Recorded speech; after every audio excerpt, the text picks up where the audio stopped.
mainstays of the affiliate site. In this lesson, we're going to go over writing product reviews. A review is usually a more effective promotional tool for affiliates than a full-blown sales page because it gets past your reader's natural defenses. With a review, you're no longer a salesperson. You're a friend who is looking out for the reader's interests, recommending particular products or warning them away from bad products. Reviews tend to follow a particular formula on affiliate sites. Generally, you'll take one or more affiliate products in your market and write a bit about the product from a critical perspective. Once you've imparted your honest opinion to your visitors, you then invite them to learn more by clicking through to the merchant site, through your affiliate link, of course. The different types of reviews. Well, there's the brief overview review. You'll see these types of reviews very often when you're looking at other affiliate sites. They're very brief reviews, perhaps only 1 or 2 paragraphs with a star rating or some other kind of rating, a product image, and a link to the merchant site. Often there will be a number of these reviews on one page so readers can see with one glance which products get the highest ratings and which products the affiliate doesn't really recommend. This is a very conventional structure for affiliate reviews simply because it is highly effective for the following reasons. The descriptions are brief.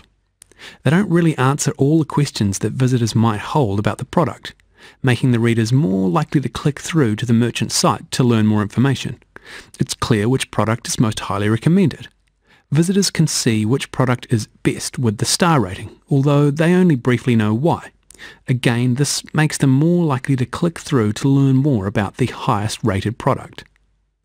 They keep your attention.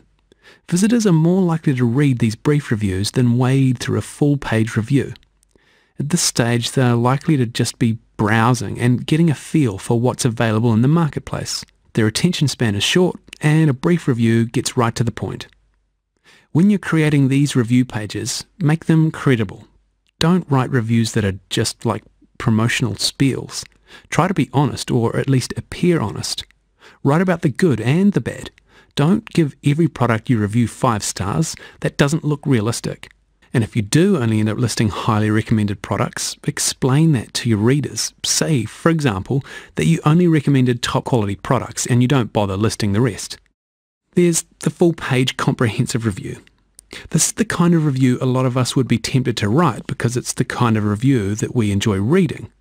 This review goes into all the details, all the features, all the benefits, the good points and the bad points, complete with oodles of product photos and screenshots. These types of reviews can be successful in certain circumstances.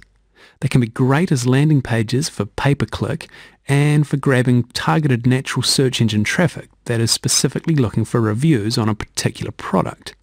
In general, however, full reviews don't end up being as successful as short reviews because you don't end up doing as good a job of selling the product as the merchant's sales page does. When you write such a long, in-depth review, the reader doesn't feel the need to click through to the merchant's website. They feel they can make an informed decision after reading what you have to say in your review. This is good for you if your review is written so well that it outperforms the current sales page that the merchant has. In this case, you may even be able to request that the merchant allows you to link directly to the payment page, as there is no need for the reader to read through the merchant sales page after reading your in-depth review. The big problem with writing a long review is that the reader may not choose to click on your affiliate link to visit the merchant's product. They may simply read your review, then browse other products. Then when they go to purchase, they may not end up going back to your website to find the product. They will most likely just Google the product and go directly to the merchant's website, bypassing your affiliate link. Or else, in reading your review, they may decide that the product isn't really what they're looking for. They don't click through to the merchant's site, so the merchant has no opportunity to counter whatever objections your visitor might have. Alternatively, your review may miss an aspect of the product that your visitor was largely interested in, and they may leave your site thinking that the product doesn't meet their needs, even though it might. Basically, unless they're handled with care, comprehensive reviews do not encourage readers to click through to the merchant's site. And as an affiliate, your primary job is to get visitors to click through to the merchant's site, and then let the merchant do the convincing. Unless they have a poor landing page, of course, then you'll want to opt for a more in-depth review. Here is an example of a full-page review that is handled well. And we've got the feature list type review. We've all seen these kinds of reviews. Less like an actual review that expresses an opinion and more just like a comparison of the various features, often presented as a grid with lots of ticks, crosses, or information under various boxes. Be very careful when constructing a chart like this that you don't turn people off a particular product unintentionally by giving it a whole bunch of crosses. A lot of charts you see will be obviously oriented towards a particular product, and the features will reflect the features of the most highly favoured product while ignoring the features that it's obviously lacking. This is a nice tactic to use to gently sway your visitors towards a particular product whilst maintaining the impression that you're unbiased yourself. It also prevents your visitors suffering from analysis paralysis. It's very hard to make a decision to click on something when there's no obvious best option. What you have then is a reference, not a marketing message. Of course, you could also create the definitive feature comparison chart for your market and attract links by being such a good reference. Now here's an idea: the negative review. Don't underestimate the power of reverse psychology when it comes to writing reviews. Often, negative reviews can do as well, if not better, than more enthusiastic reviews of a product. By negative, we don't mean that you should completely bag the product. This product is a complete waste of time and money. Don't purchase it ever, although you may want to try that at some point. Be a bit craftier. People are always interested in negative reviews of products, and if you can gain their attention with a negative slant and then turn it around slightly to show the product in a more positive light, then it can work quite well. As an example, we once posted a review on the Filorama blog outlining why a Filorama wouldn't be recommending a product that had recently been launched following a great deal of hype. Many affiliates had jumped on the promotion bandwagon and were promoting the life out of this new product, but there was a problem. None of the affiliates had actually seen the product. The merchant had refused to give out review copies of the product to super affiliates so that they could try it before they promoted it. This typically wouldn't be a problem for most experienced affiliates who would be well versed in the art of an educated bluff.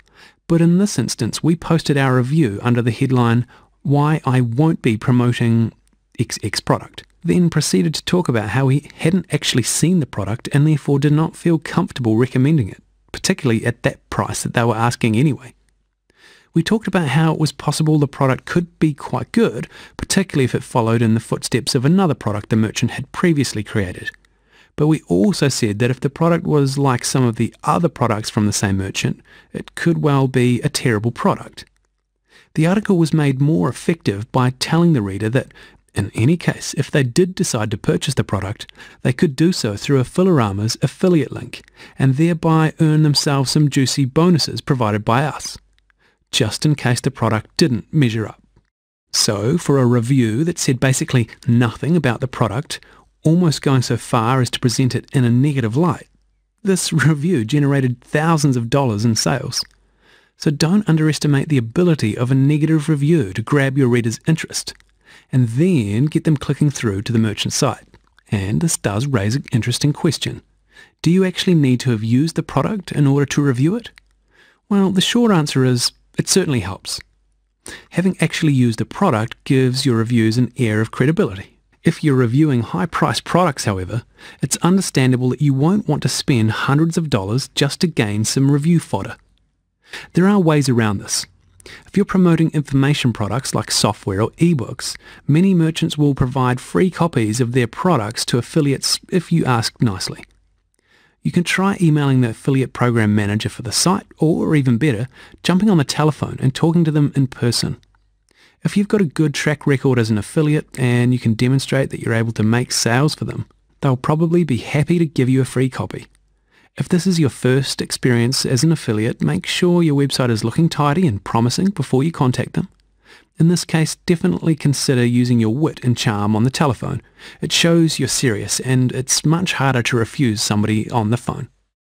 There are some merchants who won't provide free copies to affiliates no matter what their credentials are, so don't be too offended if you do get knocked back.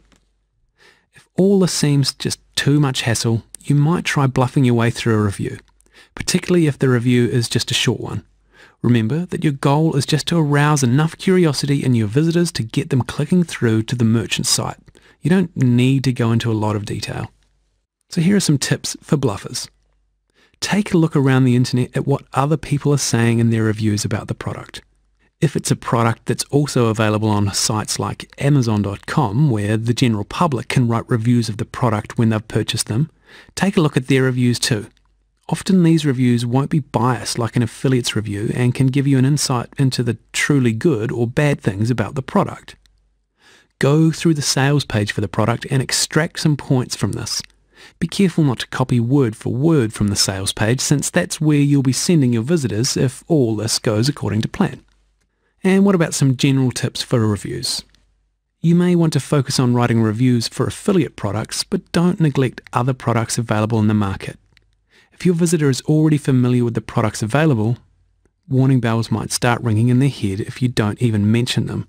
A nice trick is to give somewhat less than glowing reviews for these other products, and then at the bottom of these reviews, point towards products that you recommend more highly.